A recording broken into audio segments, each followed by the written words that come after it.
አርዕስተ ዜና። የሚኒስትሮች ምክር ቤት በዛሬው ዕለት ባካሄደው 50ኛ መደበኛ ስብሰባ በተለያዩ ጉዳዮች ላይ ተወያይቶ ውሳኔን አሳለፈ።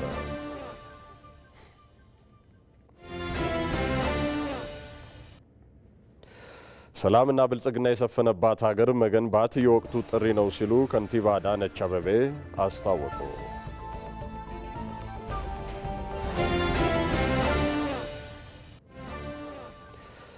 ብዝሃ ማንነትን በማረጋገጥና ብዝሃ ሀብትን በመጠቀም ዜጎች በብሔራዊ ጥቅም ላይ የጋራ መረዳት እንዲኖራቸው መደረጉ ተገለጸ።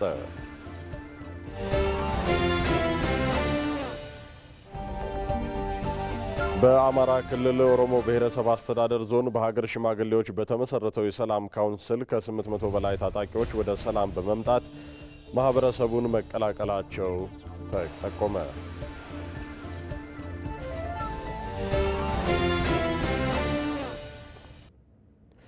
ከውጭ ዢ ጂንፒንግ በቻይና ጠንካራና ዘላቂ የሳይበር ደህንነት ስርዓት መኖር እንዳለበት አሳሰቡ።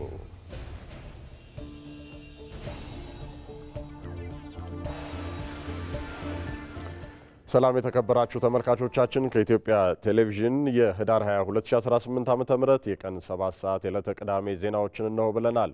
ከዜናዎቹ ጋር ብሩክ ተስፋዬ ነኝ። አብራችሁን ቆዩ። ጀግናው የኢፌዴሪ አየር ኃይል ላለፉት 90 ዓመታት ከህዝባችን ጎን በመቆም የሀገራችንን ሉዓላዊነት በማስጠበቅ ደማቅ ታሪክ የጻፈ ተቋም ነው። የ90 ዓመት ክብረ በዓልን አስመልክቶ ለአየር ኃይል እድገት በሙሉ አቅሜ እሮጣለሁ በሚል መሪ ሐሳብ የፊታችን ህዳር 21 በውቢቱ ቢሸፍቱ ከተማ ስናዘጋጅ ተፈጥሮ የሰጣትን እምቅ ሀብት ለዓለም በማስተዋወቅ ነው። ዓለም አቀፍ የ10 ኪሎ ሜትር የጎዳና ላይ ሩጫ በድምቀት ይካሄዳል። በዚህ ውድድር በኢትዮጵያ የመጀመሪያና ትልቁን ሽልማት ለብርቅዬ አትሌቶቻችን ይዘን መጥተናል። አንደኛ ለሚወጡ ግማሽ ሚሊዮን ብር፣ ሁለተኛ ለሚወጡ ሩብ ሚሊዮን ብር፣ ሶስተኛ ለሚወጡ 100 ሺህ ብር፣ አራተኛና አምስተኛ ለሚወጡ ሽልማት ተዘጋጅቷል። የበርካታ አትሌቶችና የኦሎምፒክ ሜዳሊያ ተሸላሚው ምሩጽ ይፍጠር መፍለቂያ የሆነው የኢፌዴሪ አየር ኃይል 90 ዓመቱን ሲያከብር ለሀገራችንና ለሩጫው የሰራውን አኩሪ ገድል በመድገም ነው። ህዳር 21 በቢሸፍቱ እንገናኝ። ለበለጠ መረጃ በ0957 57 57 16 ይደውሉ። ለአየር ኃይል እድገት በሙሉ አቅማችን እንሮጣለን። ወደ ቀዳሚው ዜና እናልፋለን። የሚኒስትሮች ምክር ቤት በዛሬው ዕለት ባካሄደው 50ኛ መደበኛ ስብሰባ በተለያዩ ጉዳዮች ላይ ተወያይቶ ውሳኔን አሳለፈ።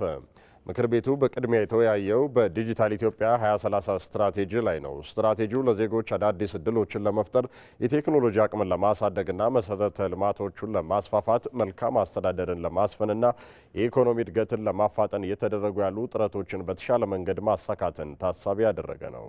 ምክር ቤቱም በስትራቴጂው ላይ በሰፊው ከተወያየበት በኋላ በምክር ቤቱ ከጸደቀበት ቀን ጀምሮ ተግባራዊ እንዲደረግ በሙሉ ድምፅ ወስኗል።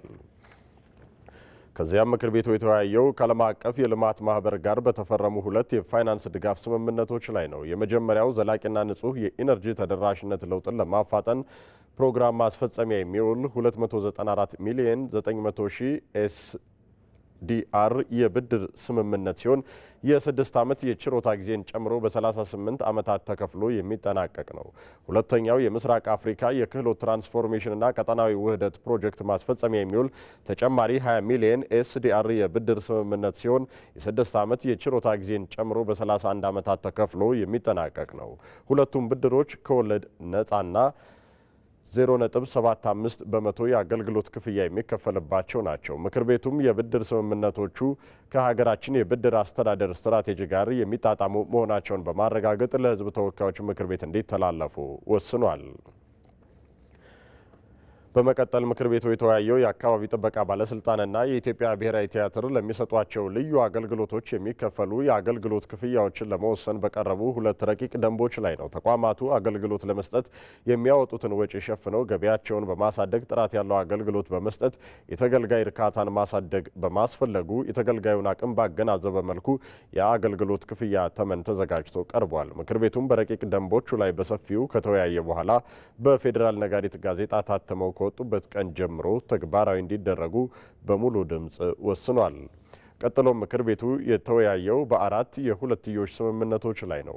የመጀመሪያው ከህዝባዊት ቻይና ሪፐብሊክ መንግስት ጋር በወንጀል ጉዳዮች የጋራ የህግ ትብብር ለማድረግ የተደረገ ስምምነት ነው። ሌሎቹ ሁለት ስምምነቶች ከህዝባዊት ቻይና ሪፐብሊክ መንግስትና ከብራዚል ፌዴራላዊ ሪፐብሊክ መንግስት ጋር ፍርደኞችን ለማስተላለፍ የተደረጉ ናቸው። ሌላው ከደቡብ አፍሪካ ሪፐብሊክ መንግስት ጋር የተደረገው የአሳልፎ መስጠት ስምምነት ነው። ምክር ቤቱም ስምምነቶች ቢጸድቁ ኢትዮጵያ ከሀገራቱ ጋር ውጤታማ የወንጀል መከላከል የሁለትዮሽ ትብብር የህግ ማዕቀፍ ለመፍጠር የሚያስችላት መሆኑን በመገንዘብ ረቂቅ አዋጆቹ ለህዝብ ተወካዮች ምክር ቤት እንዲተላለፉ በሙሉ ድምፅ ወስኗል። ሌላው ምክር ቤቱ የተወያየበት አጀንዳ የኤሌክትሮኒክ ፊርማ ረቂቅ ደንብ ነው። የኤሌክትሮኒክ ፊርማ አዋጅ ቁጥር 1072/2010ን ሙሉ ለሙሉ ስራ ላይ ለማዋል የሚያስፈልጉ ስርዓቶችን በአዋጁና በተሻሻለው የኤሌክትሮኒክ ፊርማ አዋጅ ቁጥር 1358/2017 መሰረት ግልጽና ተጠያቂነት በሰፈነበት መልኩ ለመተግበር እንዲያስችል ሆኖ ደንቡ ተዘጋጅቶ ቀርቧል። ምክር ቤቱም በደንቡ ላይ በሰፊው ከተወያየበት በኋላ በፌዴራል ነጋሪት ጋዜጣ ታትሞ ከወጣበት ቀን ጀምሮ ተግባራዊ እንዲደረግ በሙሉ ድምፅ ወስኗል። በመጨረሻም ምክር ቤቱ የተወያየው የኢሚግሬሽን የሚኒስትሮች ምክር ቤት ደንብ ቁጥር 114/1997 ለማሻሻል በቀረበ ደንብ ላይ ነው። ተቋሙ በአዋጅ የተሰጠውን ተግባርና ኃላፊነት ለመወጣት እንዲያስችለው ደንቡ ተዘጋጅቶ ቀርቧል። ምክር ቤቱም በደንቡ ላይ በሰፊው ከተወያየ በኋላ በፌዴራል ነጋሪት ጋዜጣ ታትሞ ከወጣበት ቀን ጀምሮ ተግባራዊ እንዲደረግ በሙሉ ድምፅ ወስኗል።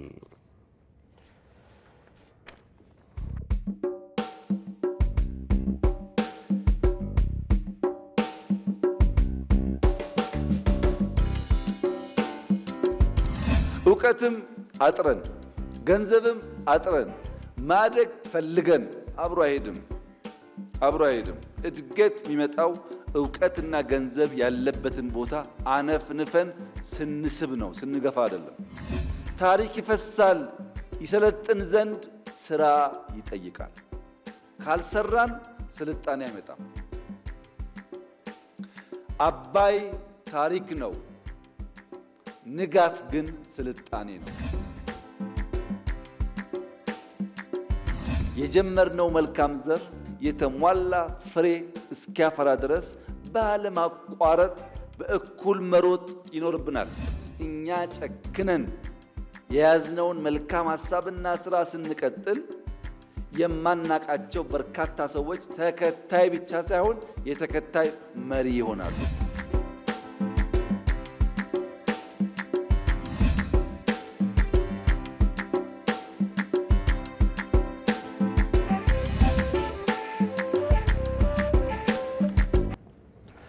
ሰላምና ብልጽግና የሰፈነባት ሀገር መገንባት የወቅቱ ጥሪ ነው ሲሉ የአዲስ አበባ ከንቲባ አዳነች አቤቤ ተናገሩ። የፌዴሬሽን ምክር ቤት አፈ ጉባኤ አገኘሁ ተሻገር በኢትዮጵያ ብዝሃነትን ለጠንካራ ህብረ ብሔራዊ አንድነት መጠቀም እንደሚገባ ገልጸዋል።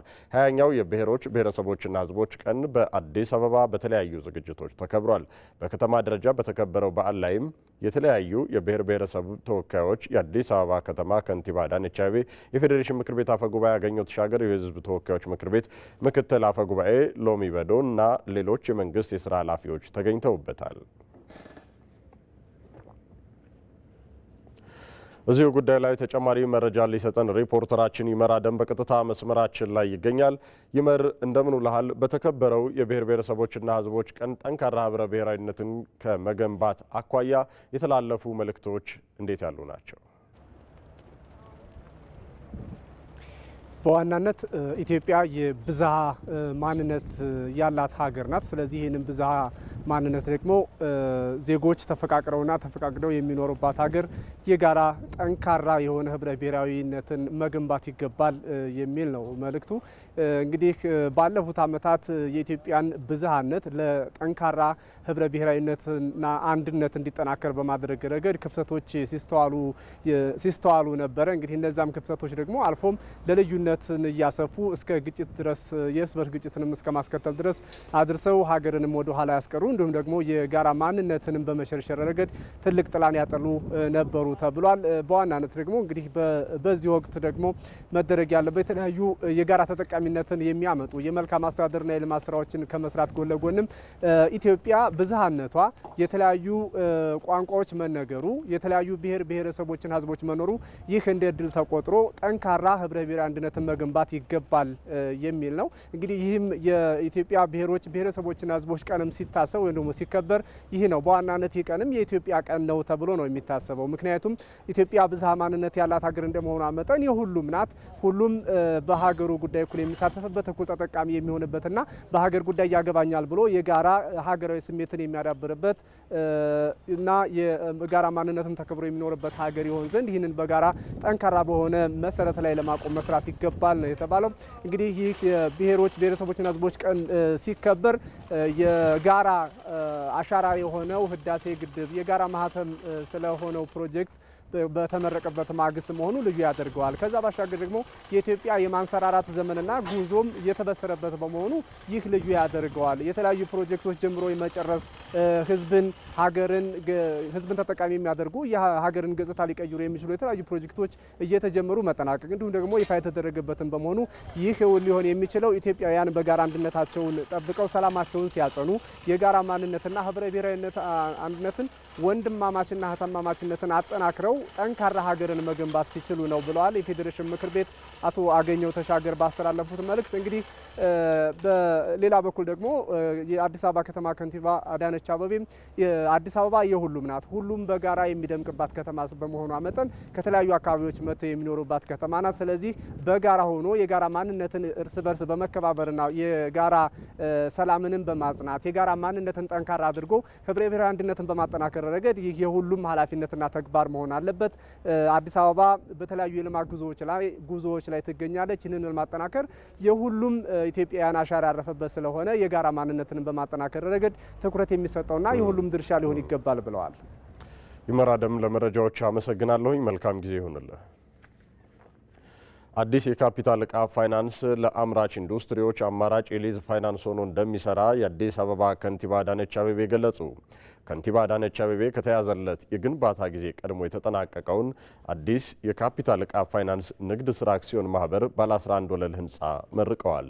የዕቃ ሊዝ ፋይናንስ አክሲዮን ማህበሩ ማሽነሪዎችን በማቅረብ ቢዝነስን ለማስፋትና ለማዘመን ትልቅ አስተዋጽኦ አለው ብለዋል ከንቲባዋ።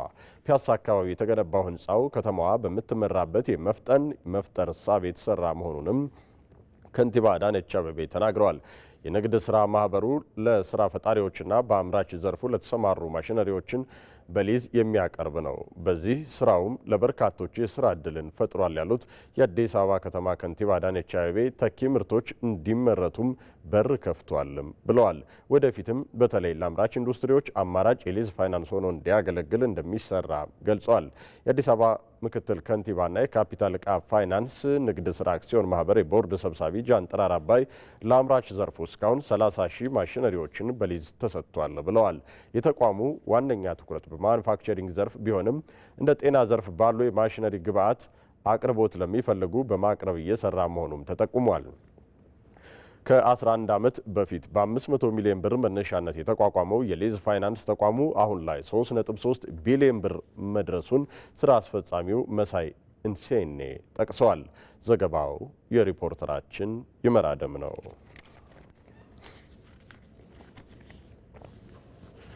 የኢፌዴሪ አየር ኃይል ዘመናዊ ትጥቅን በመታጠቁና በብቁ የሰው ኃይል በመደራጀቱ በሀገር ላይ ለሚቃጣ ጥቃት አጸፋ ለመመለስ የሚያስችለውን አቅም ገንብቷል። ተቋሙ ከ1982 ዓ.ም ወዲህ እየተዳከመ የመጣ ቢሆንም የ90 ዓመታት ገናና ታሪኩን በሚመጥን መልኩ መጠነ ሰፊ የማሻሻያ ተግባራት ባለፉት 7 ዓመታት ተሰርተዋል። ቶማስ ኃይሉ ዝርዝር አለው። ከሰገሌ ጦርነት ጀምሮ በኢትዮጵያ ላይ የሚቃጣ የውጭ ወረራን በማስቆም በመመከት እንዲሁም የአጸፋ እርምጃ በመውሰድ እጅግ የገነነ ታሪክ ያለው ነው የኢፌዴሪ አየር ኃይል። አየር ኃይሉ በዘመን ጅረት ውስጥ የከፍታና የዝቅታ ታሪክ ያለው ሲሆን ባለፉት 90 ዓመታት ውስጥ የኢትዮጵያን ሉዓላዊነት በመጠበቅ ረገድ የተዋጣለት ደጀን በመሆን አኩሪ ገድል የፈጸመ ነው። የኢፌዴሪ አየር ኃይል በ1950ዎቹ የቶጉ ጫሌ ጦርነት በ1969 ዓ.ም የተካሄደው የኢትዮ ሶማሊያ ጦርነት በተለይም የካራማራ ድል እንዲገኝ ከፍተኛውን ሚና የተጫወተ ነው። በዚህ ጦርነት በ1990ዎቹ ደግሞ በኢትዮ ኤርትራ ጦርነት የአየር ክልሉን የበላይነት በመውሰድ የኢትዮጵያን ዳር ድንበር በመጠበቅ ጭምር ለምድር ኃይሉም እጅግ አጋዥ ኃይል በመሆን ትልቅ ገድልን ፈጽሟል። በሌሎች የጸረ ሽብር ዘመቻዎችም ቢሆን አየር ኃይሉ ሲጫወታቸው የነበሩ ሚናዎች ከፍተኛ ነበሩ። እስከ 1982 ዓ.ም በአፍሪካ የላቀ ግዳጅ የሚፈጸም አቅም ላይ ደርሶ የነበረው ግዙፉ ተቋም ከመንግስት ለውጥ ጋር ተያይዞ አየር ኃይሉ ችላ የተባለና ብቁ ቴክኒሻኖቹ እንዲበተኑ አይሮፕላኖቹም ከጥቅም ውጪ እንዲሆኑ የውጊያ መሰረተ ልማትም እንዳይኖረው ተደርጓል። ይህም ለሀገር አያስፈልግም የሚለው እሳቤ መነሻውም ነበር። የኢትዮጵያ አየር ኃይል እስከ ደርግ መንግስት መጨረሻ ድረስ እጅግ ፕሮፌሽናል በደንብ የታጠቀ በአፍሪካ ክብር ያለው አየር ኃይል ነው የነበረውን በማፍረስ ከዜሮ የመጀመር አባዜያችን አየር ኃይላችን ፈራርሶ ዳዋና አቧራ ወርሶት ከዜሮ እንዲጀምር ተደርጓል። ለኢትዮጵያ ሀገረ መንግስት ግንባታ ተቋማት ብቁና ተወዳዳሪ እንዲሆኑ ለማስቻል ከ7 ዓመታት በፊት መንግስት እየሰራው ነው ብሎ ሲነሳም አንዱ የትኩረት ማዕከሉ የነበረው የኢፌዴሪ አየር ኃይል ዋነኛው ነበር። አየር ኃይሉን በበጀት የመደገፍና የፖሊሲ ስትራቴጂ ለውጥ የማድረግ ተግባራትም ተከናውነዋል። በዚህም የኢትዮጵያን አየር ክልል የሚያስጠብቁ ሙያተኞችን የማፍራት ዘመናዊ ትጥቆችን የመታጠቅ የውጊያ መሰረተ ልማትንና አካባቢን የመፍጠር ስራዎች ዋነኞቹ ነበሩ። ይህ ደግሞ መንግስትና የፖለቲካ ሀሳቤ በተቀያየረ ቁጥር የማይፈርስና የማይለዋወጥ ለኢትዮጵያ ሀገረ መንግስት ግንባታም መሰረቱን የጣለ ውግንናውም ለህዝብና ለሀገር የሆነ ተቋም የመገንባት ሀሳቤን ያነገበ ነው። በተለይ በአቪዬሽን ከማንም ቀደምት ነው የታጠቅነው። አንዳንዱ ኤዥያ ሀገር አውሮፕላን ምን እንደሚመስል በማያውቁበት አፍሪካ ይቅርና የነበርንበት ነው። ቁጭት ነው የመጀመሪያ ስንጀምር ምንድነው መሆን የሚገባን ቦታ አይደለንም ብለን ነው በጣም ተግባብተን የተነሳ ነው። ስርዓት በተቀያየረ ቁጥር የሚፈርስ የመከላከያ ተቋም መሆን የለብንም። መከላከያ የህዝብ ተቋም ነው። አገር ጠባቂ ነው። ሉዓላዊነት ጠባቂ ነው። እንደዚህ አይነት ሰራዊት ደግሞ በዘር፣ በጎሳ፣ በፖለቲካ አመለካከት፣ በሃይማኖት አይገነባም። ስለዚህ ሉዓላዊነቴ፣ አገሬ፣ ኢትዮጵያዬ፣ ሰላሜ የሚል ብቻ መሆን አለበት። አንዱ ይሄ ነው ትልቁ ስራ የሰራ ነው። ኢትዮጵያ ያለችበት ቀጠና ስትራቴጂያዊ ተለዋዋጭ ሁኔታዎች የሚስተናገዱበት ከመሆኑ አኳያም ብሔራዊ ጥቅሞቿን የሚያስከብር አየር ኃይል ለመፍጠር ብሎም ሀገሪቱን የሚመጥን የሀገርና የህዝብ ዘላቂ ሰላምን የሚያስጠብቅ ተቋም ለመገንባት የሚደረገው ጥረት ግን ውጤት ማምጣት ጀምሯል። በዚህም አምናም ፀሐይ 2 አይሮፕላንን በራስ አቅም የመገጣጠም ተግባር አከናውናለች። ይህም የለውጥ ጅማሬ ተደርጎ ተቆጥሯል። ኢትዮጵያ በራሷ አየር ኃይል ለመጀመሪያ ጊዜ ፀሐይ 2ን ገጣጥማለች። በጣም በርካታውን ፓርት ሰርታ የሚቀራትን ደግሞ ኢምፖርት አድርጋ ገጣጥማለች። በታሪካችን የመጀመሪያዋ ፀሐይ ለልምምድ ምናልባት ትሆን የምትሆን አውሮፕላን ናት። ይሄኛው አውሮፕላን ግን ለልምምድም ይሆናል። 4 ቦምብ መያዝ ይችላል። ለውጊያም መሆን ይችላል። በአንድ ሰውም በሁለት ሰውም ሊበር የሚችል አውሮፕላን ለመጀመሪያ ጊዜ ኢትዮጵያ አየር ኃይል ማምረት ችሏል። ዘመናዊ የድሮን ቴክኖሎጂን ከመታጠቅ እስከ ማምረት የደረሰችው ኢትዮጵያም ለአየር ኃይሉ የመፈጸም አቅሙን በማሳደግ የከፍታ ማማ ጉዞውን እንዲቀጥል ምክንያት ሆኗል። በቀጠናውና በአህጉራዊ የሰላም ማስከበር ተልዕኮዎች በመሳተፍ አኩሪ ታሪክ ያለው ተቋሙ በአፍሪካ በሁሉም መስክ ውስጥ ቀዳሚ የሆነ ተቋም ለመገንባትና የቀደመ ዝናውን ለመመለስ እየተሰሩ ያሉ ተግባራት ግን በእርግጥም ይበል የሚያሰኝ ነው። ጀግናው የኢፌዴሪ አየር ኃይል ላለፉት 90 ዓመታት ከህዝባችን ጎን በመቆም የሀገራችንን ሉዓላዊነት በማስጠበቅ ደማቅ ታሪክ የጻፈ ተቋም ነው። የ90 ዓመት ክብረ በዓልን አስመልክቶ ለአየር ኃይል እድገት በሙሉ አቅሜ እሮጣለሁ በሚል መሪ ሐሳብ የፊታችን ህዳር 21 በውቢቱ ቢሸፍቱ ከተማ ስናዘጋጅ ተፈጥሮ የሰጣትን እምቅ ሀብት ለዓለም በማስተዋወቅ ነው። ዓለም አቀፍ የ10 ኪሎ ሜትር የጎዳና ላይ ሩጫ በድምቀት ይካሄዳል። በዚህ ውድድር በኢትዮጵያ የመጀመሪያና ትልቁን ሽልማት ለብርቅዬ አትሌቶቻችን ይዘን መጥተናል። አንደኛ ለሚወጡ ግማሽ ሚሊዮን ብር፣ ሁለተኛ ለሚወጡ ሩብ ሚሊዮን ብር፣ ሶስተኛ ለሚወጡ 100,000 ብር፣ አራተኛና አምስተኛ ለሚወጡ ሽልማት ተዘጋጅቷል። የበርካታ አትሌቶችና የኦሎምፒክ ሜዳሊያ ተሸላሚው ምሩጽ ይፍጠር መፍለቂያ የሆነው የኢፌዴሪ አየር ኃይል 90 ዓመቱን ሲያከብር ለሀገራችንና ለሩጫው የሰራውን አኩሪ ገድል በመድገም ነው። ህዳር 21 በቢሸፍቱ እንገናኝ። ለበለጠ መረጃ በ0957 57 57 16 ይደውሉ። ለአየር ኃይል እድገት በሙሉ አቅማችን እንሮጣለን። ብዝሃ ማንነትን በማረጋገጥና ብዝሃ ሀብትን በመጠቀም ዜጎች በብሔራዊ ጥቅም ላይ የጋራ መረዳት እንዲኖራቸው መደረጉ ተገለጸ። የሀገራዊ ህልውና ደህንነት፣ የግዛት አንድነት፣ ሉዓላዊነትና ነጻነት መረጋገጥ፣ ምጣኔ ሀብታዊ ብልጽግናን ማረጋገጥ፣ ራስን መቻል፣ ከድህነት መውጣትና ሌሎቹም የብሔራዊ ጥቅም መሰረታዊ ግቦች ናቸው። የኢትዮጵያ ታሪካዊ ጠላቶች ያልተገራ ፍላጎት፣ ባንዳዎች ለዘመናት ለታሪካዊ ጠላቶች ማደር፣ የኢትዮጵያ ጂኦስትራቴጂካዊ ተፈላጊነት፣ የሀገረ መንግስት ግንባታው ለመጠናቀቅ ድህነትና ኋላ ቀርነት እንዲሁም የመልካም አስተዳደር ችግሮች የብሔራዊ ጥቅሞቿ ዋነኛ ፈተናዎች ናቸው። የኢትዮጵያን ብሔራዊ ጥቅም ለማስጠበቅ ከፋፋይ ትርክቶችን ማስወገድ እንደሚገባም ተገልጿል። ቤተልሔም ገረመው። ብሔራዊ ጥቅም የሀገርን ህልውና፣ ደህንነት፣ ብልጽግናና ተጽዕኖ ማስቀጠል ነው። ከዚህ አንጻር ኢትዮጵያ በፖለቲካ፣ ኢኮኖሚ፣ ማህበራዊና ዲፕሎማሲያዊ መስኮች የብሔራዊ ጥቅም መሰረት ያለቻቸውን አንኳር ጉዳዮች በመለየት እየሰራች ትገኛለች። ዶክተር ቢቂላ ሁሪሳ በጠቅላይ ሚኒስትር ጽህፈት ቤት የዲሞክራሲ ስርዓት ግንባታ ማዕከል አስተባባሪ ሚኒስትር ናቸው።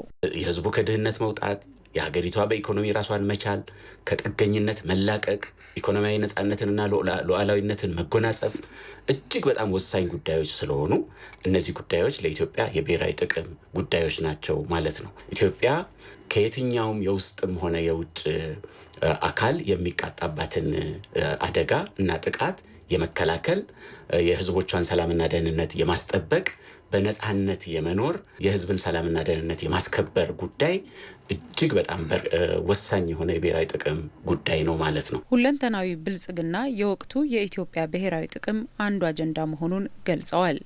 ሁለንተናዊ ብልጽግና የምንለው እኛ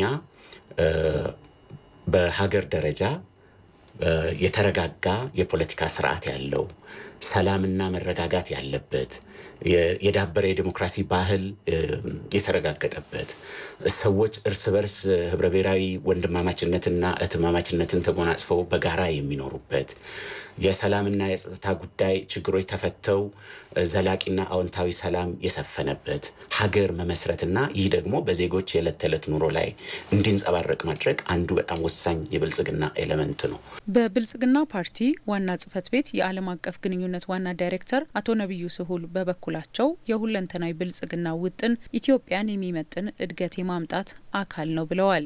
ኢትዮጵያ በታሪኳ ልክ፣ በአቅሟ ልክ፣ ባላት የማደግ ተስፋ ልክ ነው ማቀድም ማለምም ያለባት የሚል ቁርጠኝነት ተወስደዋል። ይሄ ራሱ የፖሊሲ ሉዓላዊነት መገለጫ ነው። በተለይ በለውጡ ጊዜ ሙሉ የመወሰን ሉዓላዊነታችን የተቀዳጀንበት ኢትዮጵያ በልኳ በሚመጥናት ልክ ነው መገለጥና ማደግ ያለባት በሚል ነው የሁለንተናዊ ብልጽግና ፖሊሲ የተቀረጸው። ከፋፋይ ትርክቶች ኢትዮጵያውያን በብሔራዊ ጥቅም ጉዳዮቻቸው ላይ የጋራ ተግባቦት እንዳይኖራቸው ማድረጋቸውን የሚያነሱት ዶክተር ቢቂላ አሁን ይህን ስብራት ለመጠገን በትኩረት እየተሰራ መሆኑን ጠቁመዋል። የብሔራዊ ጥቅም ጉዳዮች ባጋጠሙ ጊዜ ሰዎች በብሔር ምክንያት፣ በሃይማኖት ምክንያት፣ በፖለቲካ አስተሳሰብ ምክንያት፣ በትውልድ ቦታ ምክንያት ሲከፋፈሉ አይተናል። ይሄ ነው መታከም ያለበት ትርክት የምንለው። እኛ በብሔር፣ በሃይማኖት፣ በቋንቋ፣ በማንነት፣ በባህል ልንለያይ እንችላለን። ኢትዮጵያን በተመለከተ ግን ፍላጎት መዳረሻችንም አንድ ነው የሚለውን ትርክት ማምጣት ማለት ነው። ትርክትን ማከም ማለት ብሔራዊ ጥቅም ከግለሰብ ጀምሮ ወደ ተቋማት በሚያድግ የኃላፊነት ስሜት የሚረጋገጥ የሀገር ህልውና መሰረት መሆኑን አቶ ነቢዩ ተናግረዋል። ሀገሬን ከፍ እያረኩ ነው ወይ? ሀገሬን የሚጠቅም ስራ እየሰራሁ ነው ወይ? ይሄ የሚጀምረው ከምንሰራው ስራ ነው። የምንሰራት ትንሽም ትሁን ትልቅም ስራ ይሄ እንዴት ውጤታማ አድርጌ ተደማሪ አድርጌ ለብሔራዊ ጥቅም ግብአት እንዲሆን ማድረግ እችላለሁ። ከዛ ጥቅሙ ደግሞ ተመልሶ ወደ ራሱ የሚመጣ ነው የሚሆነው። ባለፉት የለውጥ ዓመታት ብዝሃ ማንነትን በማክበር ብዝሃ ሀብትን በአግባቡ በመጠቀም ዜጎች በሀገራቸው የብሔራዊ ጥቅም አጀንዳዎች ላይ ተመሳሳይ እይታ እንዲኖራቸው ጥረት መደረጉ ተመላክቷል።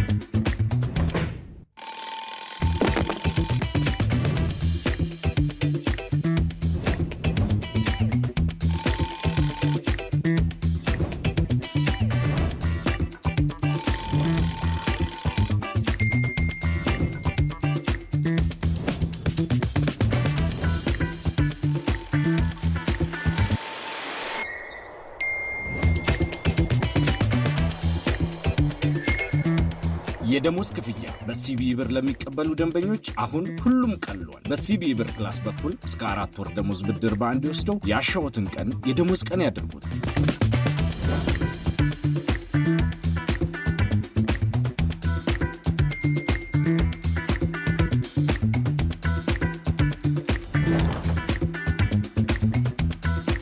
የኢትዮጵያ ንግድ ባንክ ሁሌም የሚተማመኑበት ባንክ።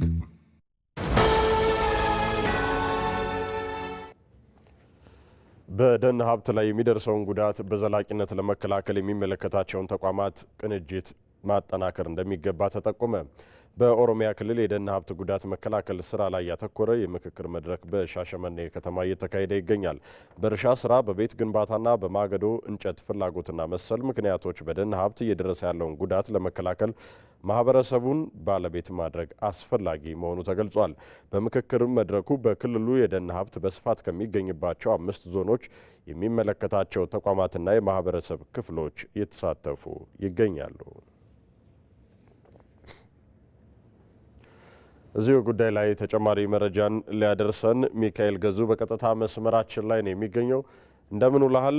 እስኪ በመድረኩ በተመለከታቸው ባለድርሻ አካላት ዙሪያ ያሉ የተነሱ ሀሳቦች እንዴት ያሉ ናቸው? መረጃዎችን አጋራን። አመሰግናለሁ ብሩክ። እንግዲህ ዛሬ በዚህ በሻሸመኔ ከተማ ከደን ሀብት አስተዳደርና አጠቃቀም ጋር በተያያዘ የምክክር መድረክ የተካሄደ ይገኛል። በዚህ መድረክ እንግዲህ በዋነኛነት በኦሮሚያ ክልል የተሻለ የደን ሀብት ያላቸው 5 ዞኖች እየተሳተፉበት ነው የሚገኘው። ባሌ፣ ምስራቅ ባሌ፣ ምዕራብ አርሲ፣ ጉጂና ምስራቅ ቦረና ዞኖች እየተሳተፉ የሚገኝ ሲሆን እንግዲህ በተለይ ማህበረሰቡ ለረጅም ዓመታት ጠብቆ ያቆያቸው ነባር የደን ሀብቶች ላይ በተለያዩ ምክንያቶች የሚደርሰውን ጉዳት መከላከል ላይ ትኩረት ያደረገ ሲሆን ኢትዮጵያ እንግዲህ ባለፉት የለውጥ ዓመታት ከፍተኛ ቁጥር ያለው ችግኝ በሀገር አቀፍ ደረጃ በማህበረሰብ ተሳትፎ እየተከለች ይገኛል። ነገር ግን ችግኝ ከመትከል ባለፈ ደግሞ እነዚህ ነባር የደን ሀብቶችን መጠበቅ ላይ ትኩረት ሊሰጥ ይገባል የሚል ሀሳብ ነው በዚህ መድረክ ላይ በስፋት የተነሳው። በዋነኛነት እንግዲህ እዚህ የተሳተፉ የሚገኙ የተለያዩ ተቋማት፣ የፍትህ አካላት፣ የደንና አካባቢ ጥበቃ የስራ ኃላፊዎች እንደዚሁም ደግሞ ሌሎች የሚመለከታቸው አካላት የተሳተፉ የሚገኝ ሲሆን የደን ሀብቱን በዋነኛነትም ማህበረሰቡ ጋር በተሳሰረ መንገድ እንዴት ማስጠበቅ ይቻላል፣ ማህበረሰቡ በተለያየ መንገድ በየአካባቢው ያሉ የደን ሀብቶችን ማልማት፣ መጠበቅ እንደዚሁም ደግሞ መጠቀም የምንችልባቸው አሰራሮች በተለያዩ መንገዶች አሉ።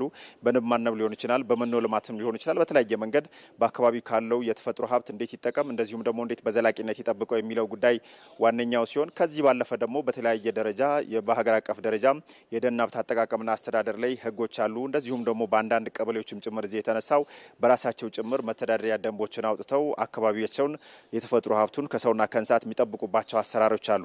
ስለዚህ እነዚህን ቀጣይነት ባለው መንገድ ማጠናከር ከዚህ ባለፈ ደግሞ ተግባራዊ እነዚህ የሚወጡ ህጎች ተፈጻሚ እንዲሆኑ በደን ሀብት ላይ የሚደርሰውን ጉዳት ከመትከል፣ ከመንከባከብ፣ ከመጠበቅ ግንዛቤ ከመፍጠር ባለፈ ተግባራዊ እርምጃዎች ሊወሰዱ ይገባል የሚሉ ሀሳቦች ተነስቷል። መድረኩ እንግዲህ ከከሰዓትም በኋላ ቀጥሎ የሚካሄድ ሲሆን የተለያዩ ማህበረሰብ ክፍሎችም በዚህ ላይ ሀሳብ ይሰጣሉ። በቀጣይ ደግሞ እነዚህ በተለይ አሁን በዚህ መድረክ ላይ የተሳተፉ ያሉ 5 ዞኖች ከፍተኛ የደን ሀብት ያላቸው ናቸውና በተቀናጀ መንገድ ስራዎቻቸውን እያሰፉ ሲሄዱ ደግሞ በሌሎች የክልሉ ዞኖችም ጭምር እንዲህ ተጠናክሮ የሚቀጥል መሆኑ ተገልጿል።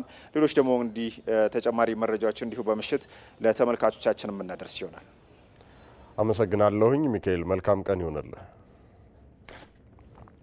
በምስራቅ ቦረና ዞን በነገሌ ቦረና ከተማ በ1.5 ቢሊዮን ብር እየተገነባ ያለው የአየር ማረፊያ በሚቀጥሉት 2 ወራት ውስጥ ተጠናቆ ስራ እንደሚጀምር ተገለጸ። የምስራቅ ቦረና ነዋሪዎች ለረጅም ጊዜ የቆየ ጥያቄዎቻቸው በመመለሱ ደስተኛ መሆናቸውን ተናግረዋል። መስከረም ቸርነት የምስራቅ ቦረና ዞንና የነገሌ ቦረና ከተማ አየር ማረፊያ ጥያቄ የረጅም ዓመት የማህበረሰቡ ጥያቄ በመሆኑ መንግስት የህዝቡ ጥያቄ በፍጥነት ለመመለስ ግንባታው በ2015 ተጀምሮ አሁን 89 በመቶ መድረሱ ተገልጿል። የኤርፖርት ለዚህ ለኛ ኤሪያ አካባቢ በጣም ነው ጥቅም ያለው። ለምን ይሄ በጣም ብዙ ህዝብ ፖፑሌሽን ነው እዚህ አካባቢ ያለው። ይህ ህዝብ በተለያየ መንገድ ሲሄድ ወደ መሀል ሀገር ወደ ሌላ ሀገሮች ሲሄድ በመኪና ነው የሚጓዘው። መኪና አደጋ አለው፣ በሰዓት አይደርስም። ይህን ሁሉ ለመቆጠብና ህዝቡ በፈለገው ሰዓት ለማግኘት በጣም አገልግሎት ስላለ ጠቃሚ ነው ብዬ ነው የሚያስበው። እዚህ ላለው አርብቶ አደርና አርሶ አደር ትልቅ ጥቅም ያስገኛል ብዬ አምናለሁ። የአካባቢውን ህብረተሰብ የኢኮኖሚ ተጠቃሚነትም ያሳድጋል። የአየር ማረፊያው በአካባቢው በመሰራቱ ዘርፈ ብዙ ጥቅም እንደሚሰጣቸው የገለጹት ነዋሪዎች ይህ የአየር ማረፊያ በመገንባቱ መደሰታቸውን ተናግረዋል። ይሄ በጣም ነው ደስ ያለን። ይሄ ነገር የኛ እንደ ኢትዮጵያም ቦርደር ነን። እነዚህ የቦርደር ህዝብ ብዙ አገልግሎት አያገኝም ነበር። ይህንን ታሳቢ አድርጎ መንግስት ብዙ ጥያቄ ነው የመለሰልን። በጣም ደስተኛ ነን በዚህ የተሰራው። መንግስትን እናመሰግናለን። ከዚህ ቀደም የማናቀው ልማት ነው አሁን እዚህ የተሰራልን። የምስራቅ ቦረና አስተዳደር አቶ አብዱራዛቅ ሁሴን አየር ማረፊያው በ2015 መጀመሩን ገልጸው ግንባታው በፍጥነት እንዲጠናቀቅ 24 ሰዓት እየተሰራ መሆኑንም ተናግረዋል። ወደ 275 ሄክታር ላይ እየተሰራ ያለው ፕሮጀክት ነው። በባጀት በኩል ስናይ ወደ 1.5 ቢሊዮን እየተሰራ ያለው ፕሮጀክት ነው። ይህ ፕሮጀክት ከዚህ በፊት ያለፉት አመታቶች በጸጥታ ምክንያት ስራውን በመስራት ላይ ጉድለት የነበረበትና አሁን ደግሞ ዞናችንን አካባቢያችን ከጠላት ነጻ ሆኖ 24 ሰዓት ስራው የተሰራ ያለ ፕሮጀክት ነው። እንደሚታዩት አሁን ፕሮጀክቱ ወደ 89% ላይ ደርሰዋል። ቀንና ማታ የተሰራ ነው። የዞኑ አስተዳደር አየር ማረፊያው የአካባቢው ምርቶች ወደ ማዕከላዊ ገበያ ለመላክና ከጎረቤት ሀገራት ጋር የንግድና ማህበራዊ እንቅስቃሴዎችን ለማጠናከር ለማህበረሰቡ ከፍተኛ ጥቅም እንደሚያስገኝ ተናግረዋል። ሶማሊያ፣ ከጅቡቲ፣ ከኬንያ የሚመጡት እቃዎችን በቅርበት ለሀገራችን ወደ ሀገራችን ለማሻገር ትልቁ ምቹ ሁኔታ ይፈጥራል ብለን የምንገምተው። ለዛ ብቻ ሳይሆን አካባቢያቸው ትላልቅ ዳሞች እየሰራ ነው ያሉት። ፊና ፕሮጀክቶች እየተሰሩ ነው ያሉት። ገናሌ ዳወሰሪ ላይ የአሳ ማብራት ጀምረናል። የአሳ ምርቱን በቅርበት በጊዜው ከዚህ አካባቢ ወደ መሀል አካባቢ ወደ አዲስ አበባ ነው የተለያየ ቦታ ለማድረስ ምቹ ሁኔታ ይፈጥርና አጠቃላይ የሀገሪቷ ኢኮኖሚ ላይ ለውጥ ያመጣል ብለን ነው የምንገምተው። እንደ ሀገር ባለፉት ጥቂት ዓመታት የማህበረሰቡን ችግሮች ለመፍታት የሚያስችሉ ፕሮጀክቶች ተግባራዊ መሆናቸውም ይታወቃል። ኢትዮጵያ ነጻ፣ ገለልተኛና ተአማኒ የፍትህ ስርዓትን ለመዘርጋት የተለያዩ የለውጥ ስራዎችን ማከናወኗን የፍትህ ሚኒስቴር ገለጸ። የምስራቅ አፍሪካ የህግ ማህበረሰብ 30ኛ ዓመት የምስረታና ዓመታዊ ጉባኤ በአፍሪካ ህብረት ተካሂዷል። በቀለ ተመስገን ተጨማሪውን አሰናድቷል።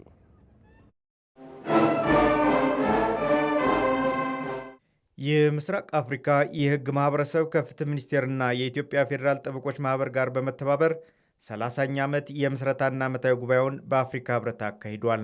የጉባኤው ዓላማም በምስራቅ አፍሪካ የህግ የበላይነት፣ ክልላዊ ውህደትና የህግ ሙያን ማሳደግ ላይ ያተኮረ ነው። የፍትህ ሚኒስትር ዴኤታው ዶክተር ኤርሚያስ የማነ ብርሃን ባለፉት ዓመታት የፍትህ ስርዓቱን ለማሻሻል በርካታ ተግባራት ተከናውኗል ብለዋል። የፍትህ ዘርፉን አስመልክቶ ከተደረጉት ማሻሻያዎች አንደኛው ምንድን ነው? ጠበቆችን የሚመለከት ነው። ኢትዮጵያ ውስጥ የጥብቅና ማህበር አልተፈቀደም ነበር፣ አይታወቅም ነበረ። ለውጡን ተከትሎ ነው ከተደረጉት ብዙ የህግ ማሻሻያዎች አንደኛው የፍትህ ስርዓቱን ከሚያግዙ ምሰሶዎች፣ ጉልቻዎች ውስጥ አንዱ የጥብቅና አገልግሎት ነው። ስለዚህ የጥብቅና አገልግሎትን በድርጅት ደረጃ እንዲሰጥ የሚያስችል ስርዓት ህግ በማውጣት ሲተገበር ቆይቷል። ጠንካራ የሆነ የሌጋል ኢንፍራስትራክቸር ያስፈልጋል። የሌጋል የዳኝነት የጀስቲስ ኢንፍራስትራክቸር ያስፈልጋሉ። ትላልቅ ሜጋ ፕሮጀክቶችን ስናደርግ የምናደርጋቸው ውሎች ናቸው። ይሄ ሰብአዊ መብትን ከማስጠበቅ እነዚህ መሰል ነገሮች በተጨማሪ የኢኮኖሚ ፋይዳው ከፍተኛ ነው። የፓን አፍሪካ የህግ ሙያ ህብረትና የኢትዮጵያ ፌዴራል ጠበቆች ማህበር ፕሬዝዳንት ቴዎድሮስ ጌታቸው በበኩላቸው የምስራቅ አፍሪካ የህግ ማህበረሰብ የቀጣናው ስትራቴጂካዊ አጋር ሆኖ እንደሚቀጥል ገልጸዋል። ኢትዮጵያውያን ጠበቆች ኬንያ ሄዶ መስራት መቻል አለባቸው። ኢትዮጵያውያን ጠበቆች ታንዛኒያ ሄዶ መስራት መቻል አለባቸው። ሎካል ሆነ ልንቀጥል አንችልም። ጊዜው በእጅጉ ተቀይሯል። ከጥቂት ወራት በኋላ WTOን ጆይን እያደረግን አሁንም ከጥቂት ጊዜ በፊት ኤፍሲኤፍቲ ጸድቋል፣ ተቀብለናል፣ እየተገበርን ያለ ነው። ኮሜሳ አለ። ኢንቴግሬሽኑ በከፍተኛ ሁኔታ እየጨመረ ነው ያለው። ከዚህ እየጨመረ ካለ ዳይናሚዝም ጋር አብሮ መሄድ ያስፈልጋል። የዚህ ተቋም መጠንከር ለህግ የበላይነት መስፋፋት ዋስትና ነው። የምስራቅ አፍሪካ የህግ ማህበረሰብ ፕሬዝዳንት ረመዳን አቡበከር ተቋሙ በቀጠናው ፍትህን በማረጋገጥ የህግ የበላይነት የማስፈን ኃላፊነት እንዳለበት ገልጸዋል። የምስራቅ አፍሪካ የህግ ማህበረሰብ በሀገራት መካከል የህግ ስርዓት ትብብር እንዲፈጠር ሚናውን ይወጣል ያሉት ፕሬዝዳንቱ የኢትዮጵያን የፌዴራል ጠበቆች ማህበር መደገፍ እንደሚገባም ጠቁመዋል። is progressing in terms of having one federal bar association. That is progress. የኢትዮጵያ ጠበቆች ማህበር እንዲኖር መደረጉ አንድ እርምጃ ነው ብዬ አስባለሁ። የማህበሩ ፕሬዚዳንት ቴዎድሮስ ጌታቸው በዚህ ዙሪያ ብዙ ተግባራትን ስላከናወነ ማመስገን ፈልጋለሁ። የህግ ስርዓቶች እንዲሻሻል፣ የህግ የበላይነት እንዲረጋገጥ ተሰርቷል። የኢትዮጵያ ጠበቆች ማህበርን አቅም ለመገንባት በትኩረት መሰራት አለበት። ይህ ጉባኤ እዚህ መደረጉ ለኢትዮጵያ ጠበቆች ማህበር መልካም አጋጣሚ ነው ብዬ አስባለሁ። በጉባኤው ከፍተኛ የመንግስት የስራ ኃላፊዎች፣ ከምስራቅ አፍሪካ የህግ ማህበረሰብ የተውጣጡ አባላትና ሌሎች ባለድርሻ አካላት ተሳትፈዋል። በሶማሌ ክልል በበጋ ወራት የውሃ እጥረት እንዳይከሰት የቅድመ ዝግጅት ስራዎች መከናወናቸው ተገለጸ። በውሃ ልማት ዘርፍ እየተከናወነ የሚገኘውን ስራ አጠናክሮ ለማስቀጠል በክልሉ የሚገኙ የዞን የወረዳና የተለያዩ ባለድርሻ አካላትን ያሳተፈ የውሃ ፎረም በጅግጅጋ ተካሂዷል። በክልሉ ከዝናብ እጥረት ጋር ተያይዞ በተደጋጋሚ የሚከሰተውን የውሃ ችግር ለመቅረፍ የከርሰ ምድርና የገጸ ምድር ውሃን በማልማት ለህብረተሰቡ ተደራሽ ሲደረግ መቆየቱ በመድረኩ ተገልጿል። የክልሉ ምክትል ርዕሰ መስተዳድር ኢብራሂም ኡስማን የውሃ መሰረተ ልማትን ከማስፋፋት ባሻገር እየተከናወኑ የሚገኙ የደረቁና የተደፈኑ የውሃ ጉድጓዶችን የመጠገን ስራ ተጠናክሮ መቀጠል አለበት ብለዋል። በዘንድሮ የበጋ ወራት መሰል የውሃ እጥረት እንዳይፈጠር ባለድርሻ አካላት በቅንጅት ሊሰሩ እንደሚገባ የገለጹት ምክትል ርዕሰ መስተዳድሩ የውሃ አጠቃቀምና አስተዳደርን ማጎልበት እንደሚያስፈልግም ተናግረዋል።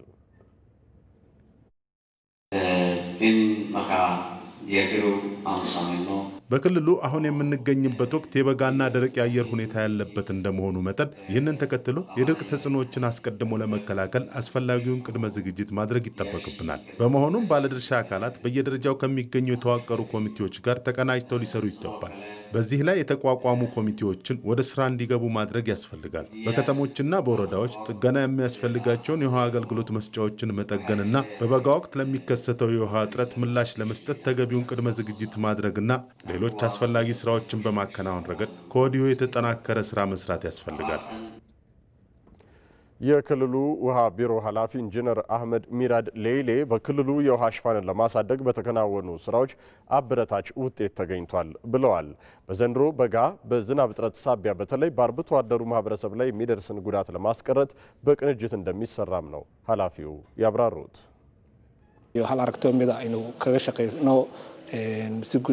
አሁን ያለንበት የበጋና የውሃ እጥረት የሚስተዋልበት ወቅት በመሆኑ በክልሉ የሚገኙ የውሃ ጉድጓዶችን በማጠናከርና በመጠገን ሳይቋረጡ ተገቢውን አገልግሎት እንዲሰጡ ቢሮው ከባለድርሻ አካላት ጋር ይሰራል።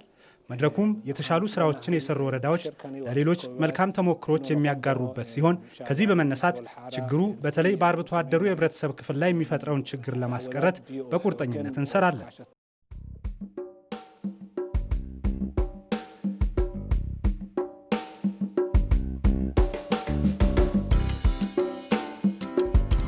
እውቀትም አጥረን ገንዘብም አጥረን ማደግ ፈልገን አብሮ አይሄድም። እድገት የሚመጣው እውቀትና ገንዘብ ያለበትን ቦታ አነፍንፈን ስንስብ ነው፣ ስንገፋ አይደለም። ታሪክ ይፈሳል። ይሰለጥን ዘንድ ስራ ይጠይቃል። ካልሰራን ስልጣኔ አይመጣም። አባይ ታሪክ ነው፣ ንጋት ግን ስልጣኔ ነው። የጀመርነው መልካም ዘር የተሟላ ፍሬ እስኪያፈራ ድረስ ባለማቋረጥ በእኩል መሮጥ ይኖርብናል። እኛ ጨክነን የያዝነውን መልካም ሐሳብና ስራ ስንቀጥል የማናቃቸው በርካታ ሰዎች ተከታይ ብቻ ሳይሆን የተከታይ መሪ ይሆናሉ።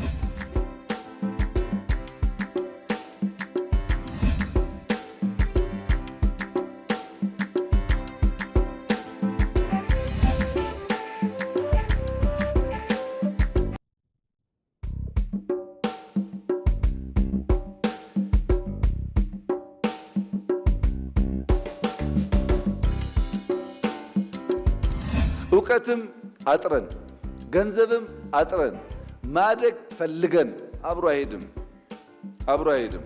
እድገት የሚመጣው እውቀትና ገንዘብ ያለበትን ቦታ አነፍንፈን ስንስብ ነው፣ ስንገፋ አይደለም። ታሪክ ይፈሳል። ይሰለጥን ዘንድ ስራ ይጠይቃል። ካልሰራን ስልጣኔ አይመጣም። አባይ ታሪክ ነው፣ ንጋት ግን ስልጣኔ ነው። የጀመርነው መልካም ዘር የተሟላ ፍሬ እስኪያፈራ ድረስ ባለማቋረጥ በእኩል መሮጥ ይኖርብናል። እኛ ጨክነን የያዝነውን መልካም ሐሳብና ስራ ስንቀጥል የማናቃቸው በርካታ ሰዎች ተከታይ ብቻ ሳይሆን የተከታይ መሪ ይሆናሉ።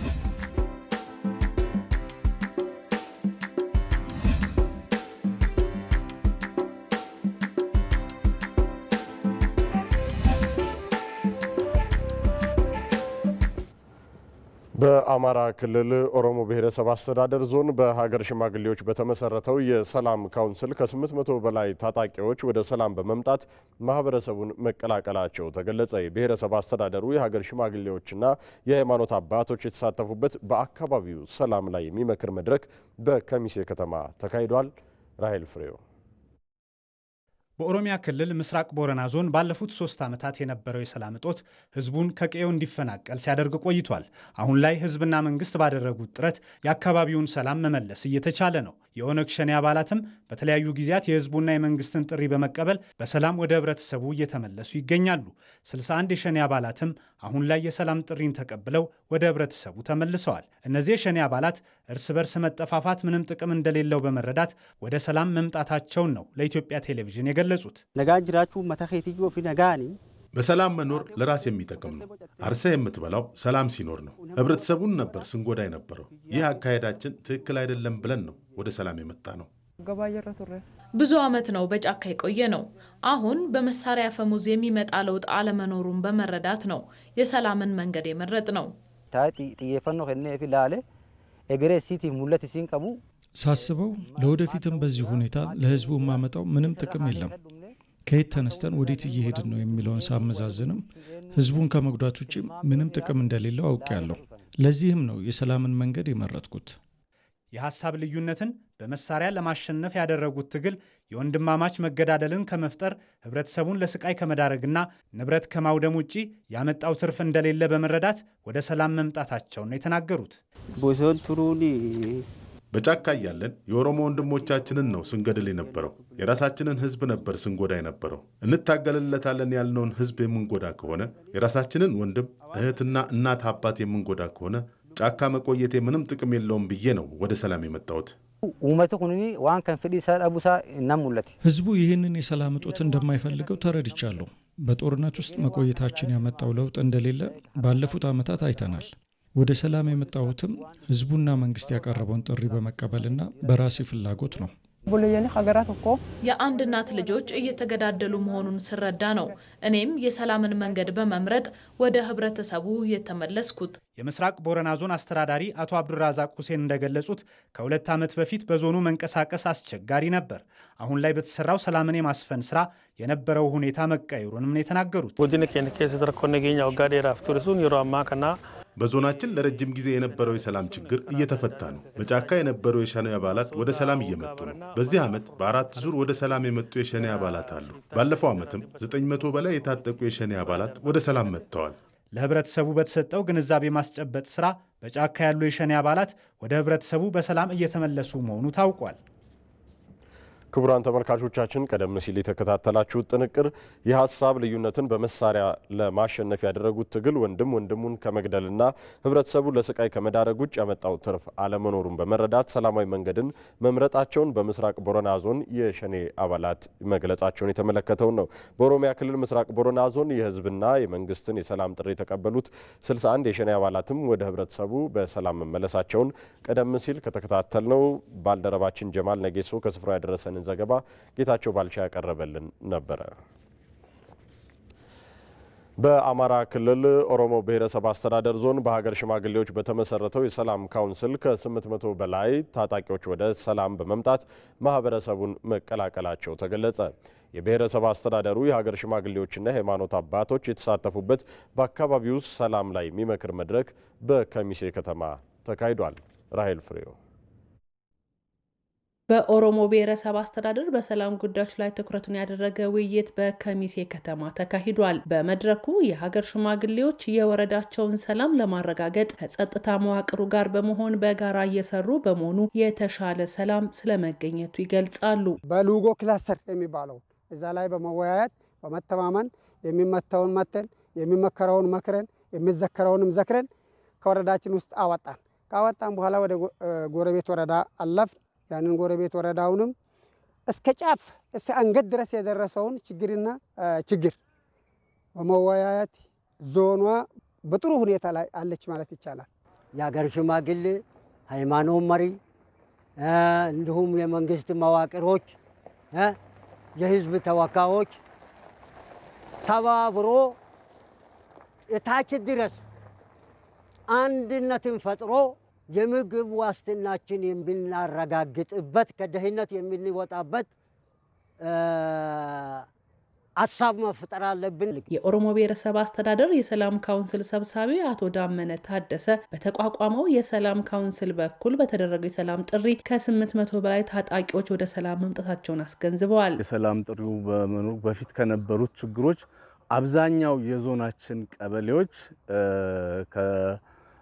ችግር ከብጥብጥ ከግጭት የጸዱበት ነው። የኦሮሞ ብሔረሰብ አስተዳደር ዋና አስተዳዳሪ አህመድ አሊ በበኩላቸው የውስጥ ሰላምን ለማረጋገጥ በተሰራው የተቀናጀ ስራ በሁሉም አካባቢዎች ሰላም መፍጠር ስለመቻሉ አንስተዋል። የ2017 የሰላም ግንባታችን ከውስጣችን ያለውን በእጅጉ የህዝባችንን አብሮነትና አንድነትን እንዲሁም የማይገባውን ዋጋ ሲያስከፍል የነበረውን የሸኔን እንቅስቃሴ በቦታው የሚፈለገውን ትግል በማድረግ በሰፊው የህዝባችን ንቅናቄ የሚፈለገው ዋጋ ከፍለን ትግላችን ስኬታማ መሆን ጀምሯል። የልማት ስራዎችን ማከናወን የሚቻለው ሰላም ሲኖር በመሆኑ ህገወጥነትን ለመከላከል የተጀመረው የህግ ማስከበር ስራ ተጠናክሮ እንደሚቀጥልም አረጋግጠዋል። በዚህ ህገወጥነት ውስጥ የሚታየው የህገወጥ ጦር መሳሪያ ዝውውር፣ የህገወጥ የሰዎች ዝውውር፣ ኮንትሮባንዲስት፣ ሐዋላ የዞኑ አንዱ የህገወጥነት መገለጫ ስለሆነ ከጽንፈኝነት የመጣው አንዱ ቅርንጫፍ ይሄ ኃይል ስለሆነ በጋራ ታግለን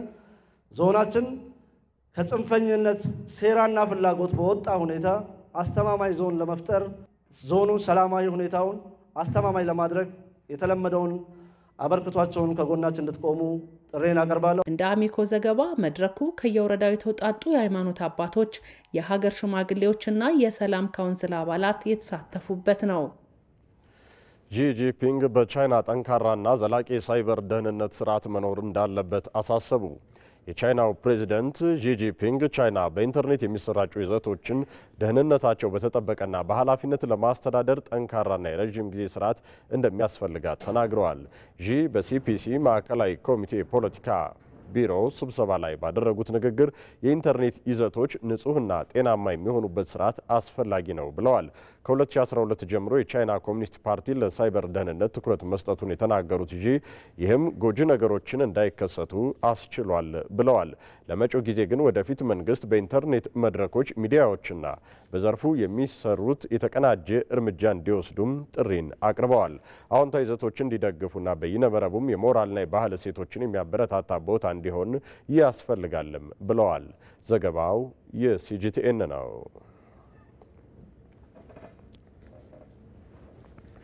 ክቡራን ተመልካቾቻችን የህዳር 20 2018 ዓ.ም የዕለተ ቅዳሜ ቀን 7 ሰዓት ዜናዎቻችን እዚህ ነበሩ። ዜናዎቹን በመምራት ብሩክ ተስፋዬ ከእናንተ ጋር ቆይታ አደረግኩኝ። በያላችሁበት ውብ ቀን ተመኘው።